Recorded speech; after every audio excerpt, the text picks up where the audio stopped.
creating this video here to talk to you a little bit about atomic structure and atomic transitions and how atoms or electrons interact with light.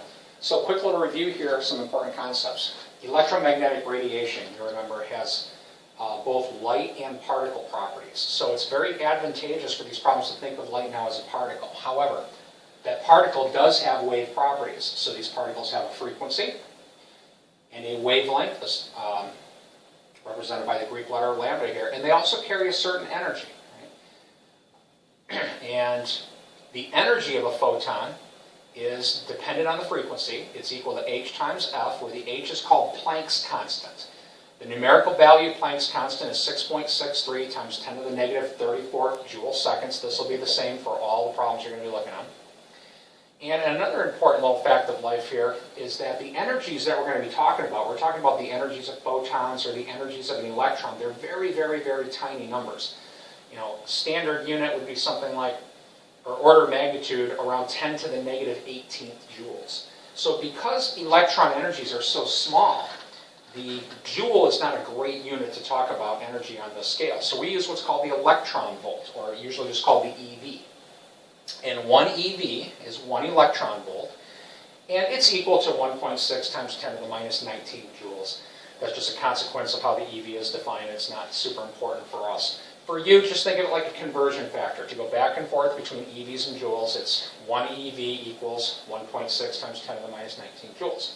Okay? And also, this relationship is very important for photons, and this is how we go back and forth between frequency and wavelength. The speed of light, c, is equal to the frequency times the wavelength. So anytime you have to go back and forth, this is the equation you're going to be using. So, again, photons are particles of light. They carry a frequency, a wavelength, and an energy. Equation 2 here is how you calculate the energy using Planck's constant, which is true no matter what for all problems, all types of radiation. And when we have to go back and forth between frequency and wavelength, we use this relationship, where c is the speed of light, 3 times 10 to the 8th meter per second. Okay, so, on the board on the right, and I think I want to adjust the camera a moment first.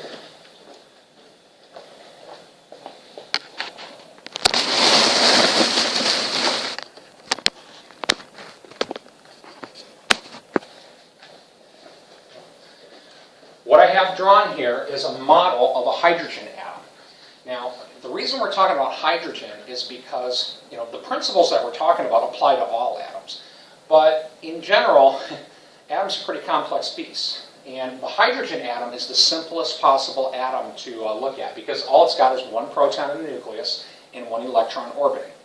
So what this will allow us to do is look at how these principles apply to the atom.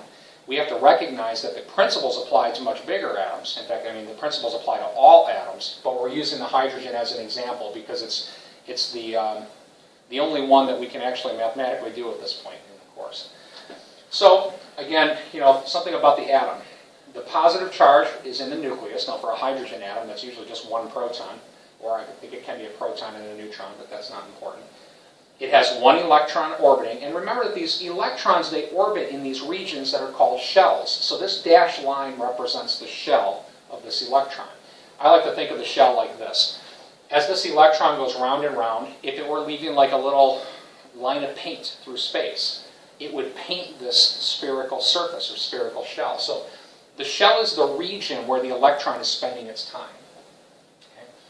Now, something about the scale again I always want to point out. This thing is not to scale. If the proton was actually this big, the electron would be like if I took a pin and dabbed it in some ink and like dabbed the board, you know, but you couldn't even see it. So that's why I kind of blow the electron up. And this orbital distance too is nowhere near accurate. If the nucleus were actually this size, this first orbit would not be probably even in the building.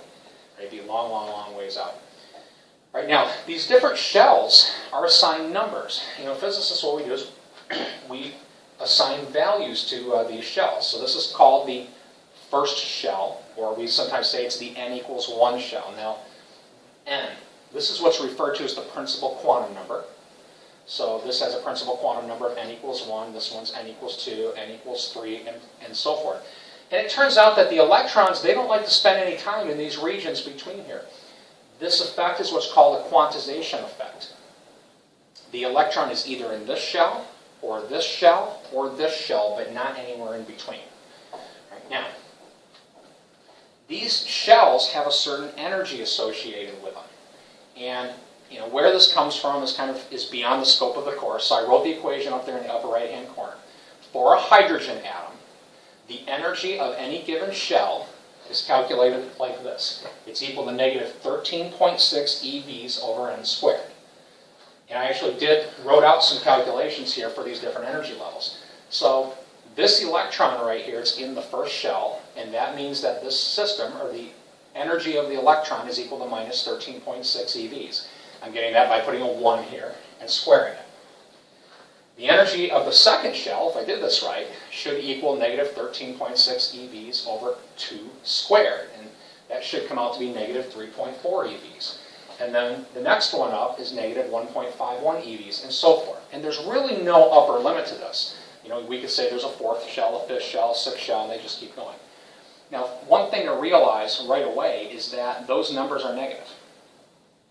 And the reason is because electrons are bound to their atom, and bound orbital systems like this have an overall energy that's negative. Basically, it's the difference between a bound system and an unbound system. So this electron right here has an energy of minus 13.6 EVs. If I add energy to it, what will happen is it will go up an energy level. Now, you have to add enough energy for the electron to jump up a level now. If I want this thing to leave, I have to add enough energy so that this electron gets way, way, way far away. And as the atom gets way, way far away, if you think about it like this, n basically is becoming infinite. And 13.6 over an infinite number is basically 0. So the electron leaves, and we say it doesn't really have any energy anymore. It doesn't have any potential energy because it's not attached to this anymore. And it doesn't have any kinetic energy if it leaves reasonably slowly. So the amount of energy I have to add to this electron to remove it from this atom is 13.6 EVs. If I added 14 EVs of energy, it takes 13.6 to liberate the electron or get it to leave, and there's 0.4 EVs left over. So the electron would leave, and it would have a kinetic energy of 0.4 EVs. If I added 15 EVs of energy, 13.6 will be used to liberate the electron. It'll leave. And then there'll be 1.4 EVs of energy left over, and that will be in the form of a kinetic energy. The electron will leave with a kinetic energy of 1.4 EVs, and so forth. If the electron starts out in the second shell, its energy would be negative 3.4 EVs, in which case I only would have to add 3.4 EVs to remove that electron. If I added 3.5 EVs, the electron would leave, and it would have 0.1 EVs of energy left over, and that would be in the form of a kinetic energy. Right, so if I add 3.5 EVs of energy to an electron in the second shell, it will leave with a kinetic energy of 0.1 EVs. Right?